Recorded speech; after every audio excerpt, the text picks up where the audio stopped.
Et Clément, à rebours de ceux qui se demandent si l'issue du débat influence le résultat du scrutin, vous envisagez l'hypothèse inverse et si c'était le résultat du scrutin qui influençait l'issue du débat?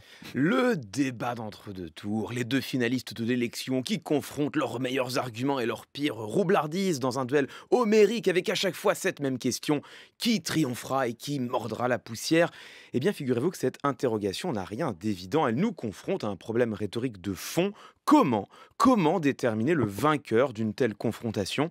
Pour le savoir, je vous propose de revenir sur le précédent débat qui opposait déjà Emmanuel Macron à Marine Le Pen. C'est un excellent cas d'étude parce que la candidate du Rassemblement national a concédé elle-même qu'elle avait été dominée dans cet exercice. Il n'y a donc aucun doute possible sur le résultat. Et quelle avait été sa stratégie? En un mot, l'agression. Tout au long du débat, elle avait cherché à mettre Emmanuel Macron en difficulté en l'attaquant sur son bilan, maladroitement d'ailleurs. On se souvient qu'elle avait confondu deux dossiers industriels, mais aussi en n'hésitant pas à aller un cran plus loin.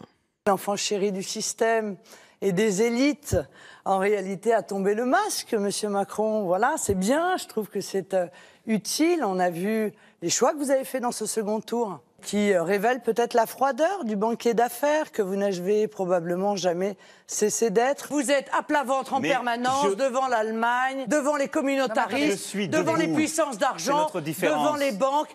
À plat ventre. Mais Madame Le Pen, candidat à plat ventre. Je suis... La froideur du banquier d'affaires, le candidat à plat ventre devant les puissances de l'argent, ce sont évidemment des attaques extrêmement violentes en ce qu'elles ciblent la personne même d'Emmanuel Macron. Elles visent à le faire paraître lâche, insensible, corrompu.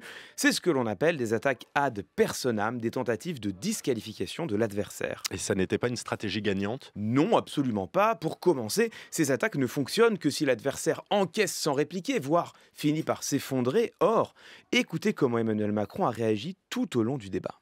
Vous êtes C'est depuis tout normal, à ce l'heure sont vos amis. dans l'insinuation. C'est ceux avec qui vous buvez des coups à la rotonde. Ce ne sont, Madame Le Pen, les Français et les Françaises, ils méritent mieux que cela. Je ne veux pas des profiteurs de l'échec et des exploitants de la colère.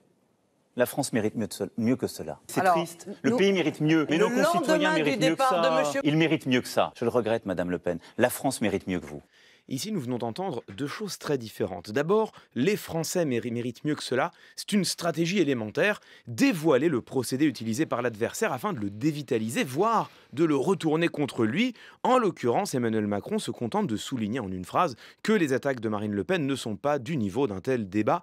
Et puis, il y a cette autre occurrence vers laquelle il glisse progressivement. La France mérite mieux que vous. Alors c'est à nouveau, mais cette fois-ci dans sa bouche, une attaque ad personam, tout aussi violente d'ailleurs que celle utilisée par son interlocutrice, mais comme elle prend la suite d'une formule à laquelle il nous a lui-même habitués, elle nous choque moins l'oreille, on la voit un peu moins passer, et Marine Le Pen l'encaisse de plein fouet. Est-ce que ça veut dire que l'échec de Marine Le Pen était principalement dû à l'adresse d'Emmanuel Macron? Eh bien non, pas seulement, et c'est justement le deuxième élément. Marine Le Pen a commis une erreur fondamentale, elle n'a pas compris quelle était la nature profonde de ces duels. Il ne s'agit pas, ou du moins pas en premier lieu, de pourfendre son adversaire, mais bien de renvoyer de soi-même l'image d'une présidente ou d'un président. Ce débat, c'est avant tout un rite de passage, et même un rite de transformation qui métamorphose les deux derniers candidats en potentiel chef de l'État. Et pour cela, il faut parvenir à apparaître surplombant et rassembleur. C'est tout le contraire de l'image produite par d'incessantes attaques personnelles.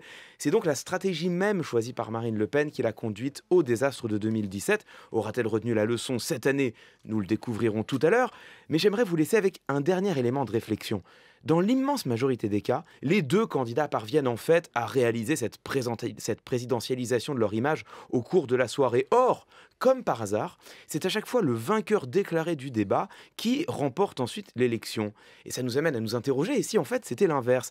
Est-ce que ce ne serait pas le président élu dont nous nous souvenons a posteriori comme celui qui a réussi à se présidentialiser le mieux durant le débat? C'est plus entre les lignes, c'est derrière la ligne avec vous, Clément Viktorovitch.